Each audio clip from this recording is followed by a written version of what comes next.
Dor de cabeça, pensa bem, quem nunca teve? É algo super comum, né? Mas para um profissional de saúde, esse sintoma tão corriqueiro pode ser um verdadeiro labirinto. É um dos diagnósticos mais desafiadores que existem. Então o nosso papo de hoje é justamente sobre isso. Como a gente pode colocar ordem nesse caos e trazer um pouco de clareza para esse assunto. E olha, essa frase aqui de um especialista, ela resume tudo, né? Muitas vezes eu tenho dor de cabeça só de pensar em todas as causas de dor de cabeça. É exatamente essa a sensação. A lista de possíveis diagnósticos é gigante, é esmagadora. É muito fácil ficar completamente perdido no meio de tanta informação. E só para ter uma ideia do tamanho do desafio, se preparem. Temos, por exemplo, a tal da SANCT. Só o nome já assusta, né? Cefaleia neuralgiforme unilateral de curta duração com injeção conjuntival e lacrimejamento. E não para por aí.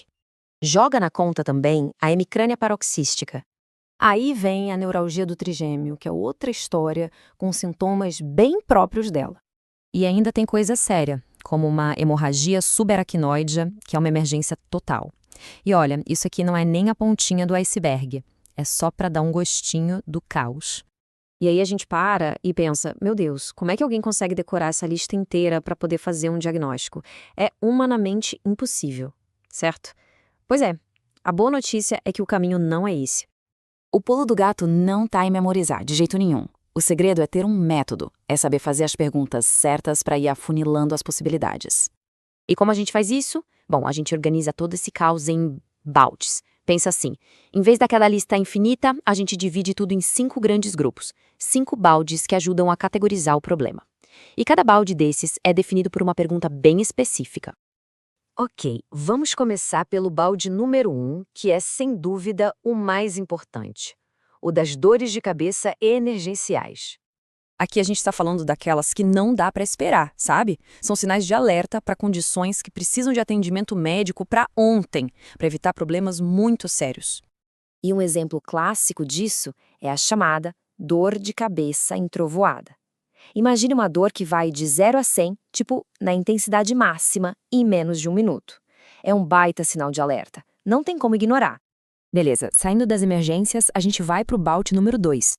E aqui o foco muda completamente. A gente vai olhar para os olhos. A pergunta-chave aqui é: essa dor de cabeça está vindo junto com alguma alteração na visão? Se a resposta for sim, se tem algo estranho acontecendo com a vista, então a gente já sabe que ela pertence a esse grupo. Vamos lá, balde número 3. Este aqui é interessante porque o que o define não é a urgência, nem outros sintomas, mas a própria natureza da dor. A gente está falando daquelas dores que parecem, sei lá, um choque elétrico ou pontadas muito fortes, uma sensação de queimação. É o como a dor se manifesta que coloca ela neste balde. Chegamos ao quarto balde, e agora o assunto é pressão. Pensa na pressão dentro do crânio. Essas dores de cabeça aparecem quando essa pressão está desregulada. E o mais curioso é que pode ser tanto por pressão muito alta, quanto, surpreendentemente, por pressão muito baixa. As duas coisas podem causar o problema. E para fechar, nosso quinto e último balde.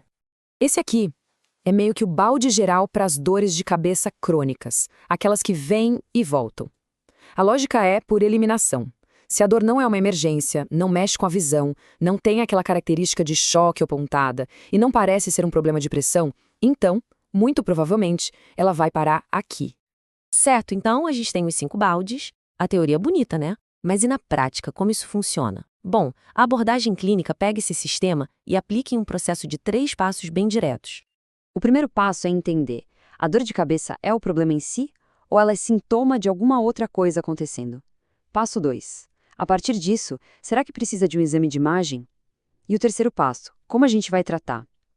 Essa necessidade de ter um método, uma abordagem bem estruturada, é algo que todo estudante de medicina sente na pele. Aliás, se você é estudante e quer se preparar de verdade, entre agora em medicob.com.br, baixe o app e aproveita o maior banco de questões do Brasil, com provas anteriores de todas as instituições, questões comentadas, resumos práticos, aulas completas e flashcards prontos para revisar onde quiser. E isso tudo nos traz de volta para o ponto principal aqui. Quando a gente aplica um sistema, um método, um assunto que parecia um bicho de 7 cabeças, super complexo, de repente fica muito mais claro, muito mais fácil de navegar. Então, Fica aqui a reflexão, né? Se uma estrutura simples, baseada em fazer as perguntas certas, consegue organizar um tema tão gigante e confuso como dor de cabeça, pensem aí, em que outras áreas da vida ou do conhecimento a gente não poderia aplicar essa mesma lógica para transformar o caos em clareza?